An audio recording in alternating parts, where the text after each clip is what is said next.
নমস্কার, লোকসমাচার নিউজে আপনাদের সকলকে জানাই স্বাগত। আমি বিদিশা। হয়ে গেল 2026 বিধানসভা নির্বাচন। এই নির্বাচনে প্রত্যেকটি দল কিন্তু আশায় আশায় বুক বেঁধেছেন। প্রত্যেকেই জয়ের ব্যাপারে আশাবাদী এবং সকলেই চাইছেন যে আমরা জিতব।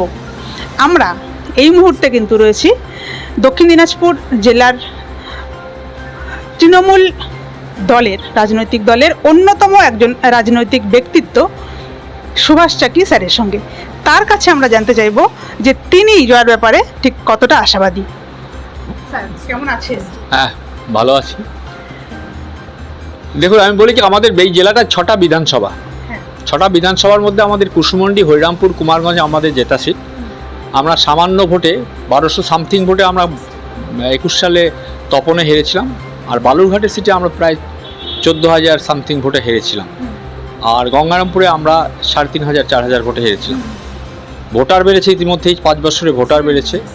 24-এ একটা নির্বাচন হয়েছে, সেখানে আমরা দেখেছি লোকসভা নির্বাচন হয়েছে, তাতে করেও আমরা এগিয়েছিলাম। গঙ্গারামপুরে এগিয়েছিলাম, কুসুমন্ডিতে গিয়েছিলাম, হরিরামপুরে গিয়েছিলাম, কুমারগঞ্জে গিয়েছিলাম। আমরা বালুরঘাটে সত্যি পিছিয়ে ছিলাম। কিন্তু আমার এবার প্রচারে এবার অন্যান্য বিধানসভায় যাইনি, যেহেতু আমাকে দল বিশেষভাবে শহর সহ এই বিধানসভার দায়িত্বতে আমি ছিলাম। আমি প্রার্থীকে নিয়ে যখন ঘুরেছি, আমি সাংগঠনিকভাবে যখন মিটিং করেছি, ঘুরেছি, তখন আমি দেখেছি মানুষের মধ্যে, বিশেষ করে বাংলার মহিলাদের মধ্যে একটা স্বতঃস্ফূর্ততা দেখেছি এই বালুরঘাট বিধানসভায়। আমি শুধু শহরের কথা যদি বলি, শহরে আমাদের যা ভোটার আছে, আমরা যখন প্রার্থীকে নিয়ে সকালে সন্ধ্যায় বেরিয়েছি, তখন বাড়ির কাজ ফেলে মায়েরা দেখেছি, আমি বোনদের দেখেছি, বৌদিদের দেখেছি, তারা রান্নাঘরে আছে, কোনোরকমে গায়ে কিছু জড়িয়ে জানলার ফাঁক দিয়ে দরজা খুলে আমাদের প্রার্থীকে আশীর্বাদ করেছে।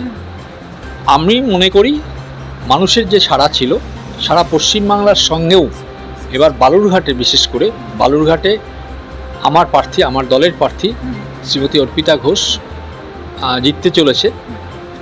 আমরা খুবই আশাবাদী। এবং সেই সঙ্গে মানুষের প্রচারের সময় আমরা দেখেছি, তারা প্রার্থী দেখেনি, তারা মমতা বন্দ্যোপাধ্যায়কে দেখেছেন, মমতা বন্দ্যোপাধ্যায়ের উন্নয়নকে দেখেছেন, মমতা বন্দ্যোপাধ্যায়ের সমস্ত কার্যকলাপের প্রতি নজর রেখে তারা মমতা বন্দ্যোপাধ্যায়কে সমর্থন করছে।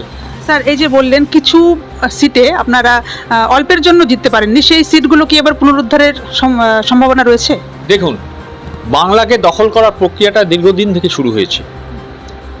16তে ওরা বলেছিল, এক্সিট পোল দেখিয়েছিল যে নো হায়ার হয়ে যাচ্ছে তৃণমূল কংগ্রেস এবং আমাদের মমতা বন্দ্যোপাধ্যায়। 21-এও সিমিলার দেখিয়েছিল। কিন্তু বাংলার মানুষ তাদের কাণ্ডারিকে চিনতে ভুল করেনি। 16 সালে 11-র চেয়ে সিট বৃদ্ধি হয়েছে, 21 সালে 16 সালের চেয়ে সিট বৃদ্ধি হয়েছে। আমি আশাবাদী একই রেজাল্ট হবে এবং 21-এর রেকর্ডকে, তৃণমূল কংগ্রেসের রেকর্ডকে তৃণমূল কংগ্রেসই আবার ভেঙে দেবে। এটা কয়েকটা কারণ আছে। আর এবার যে সংখ্যক ভোট পড়েছেন, আমাদের এখানে প্রায় 93 পয়েন্ট সামথিং 50 এই জেলায় পড়েছে হচ্ছে 93.50% ভোট পড়েছে। অনেকেই বলছে যে এটা প্রতিষ্ঠার বিরোধী। আমি ব্যক্তিগতভাবে এবং আমার রাজনৈতিক অভিজ্ঞতা থেকে আমি বলছি, আজকের এই ভোটটা যে বর্ধিত হারে এত পার্সেন্টেজ ভোট পড়েছে, অনেকেই বলছে। আমি তাদের উদ্দেশ্যে সবিনয় বলতে চাই, এবারে মানুষের মনে একটা আতঙ্ক ছিল, আমি যদি ভোটটা না দেই তাহলে বোধহয় আমার ভোটার লিস্ট থেকে নামটা কাটা যাবে, আমাকে বোধহয় বিদেশি বলে আখ্যা দেওয়া হবে।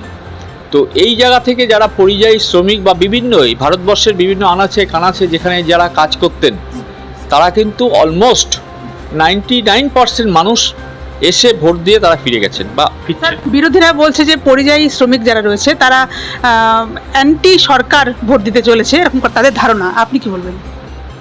ওদের কথাটা ঠিক। অ্যান্টি সরকার বলতে বাংলার সরকারে বোঝায়নি, ওরা অ্যান্টি সরকার বলতে কেন্দ্রীয় সরকারকে বুঝিয়েছে। কারণ বাংলার মানুষ বিভিন্ন প্রভিন্সে, বিশেষ করে যেখানে বিজেপির রাজ্য সরকার রয়েছেন, সেখানে তারা হ্যাকেল হয়েছেন, মারধর খাচ্ছেন, বাংলা কথার অপরাধে তাদেরকে হাজতে ভাট করানো হয়েছে। আমার এই জেলায়, এই বিধানসভায়, তপন বিধানসভার মধ্যেই আছে, এই জেলা, এই বালুরঘাট বিধানসভার মধ্যেই আছে। খিদিরপুর এলাকার মানুষকে আটকে রাখা হয়েছিল, দীর্ঘদিন হাজতবাস করে ফেরত এসছে। প্রতিরামের লক্ষ্মীপুরের মানুষকে আটকে রাখা হয়েছিল, দীর্ঘদিন হাজতবাস করে ফিরে আসছে। সেখানে আমাদের সেনাপতি অভিষেক বন্দ্যোপাধ্যায় গিয়েছিলেন তার সঙ্গে দেখা করতে। তো এই যে যারা বলছে তারা মানুষের মনটাকে বুঝতে পারেনি। আমরা মাটির সঙ্গে কাজ করি, মাটির সঙ্গে সর্বদাই মানুষের সঙ্গে কথা বলি। যারা পরিযায়ী শ্রমিক আমরা যারা যাদের বলছি, একেতে মমতা বন্দ্যোপাধ্যায় করোনাতে পরিযায়ী শ্রমিকদের এককালীন সহযোগিতা যেমন করেছেন, সহায়তা করেছেন, ঠিক তেমনি এই পরিযায়ী শ্রমিকরা বাংলার বাইরে যেভাবে অত্যাচারিত হয়েছে তারই বিরুদ্ধে প্রতিবাদ এবং এসআইআর এর বিরুদ্ধে প্রতিবাদ জানাতেই তারা ভোটটা দিয়েছে তৃণমূল কংগ্রেসকে। ধন্যবাদ স্যার।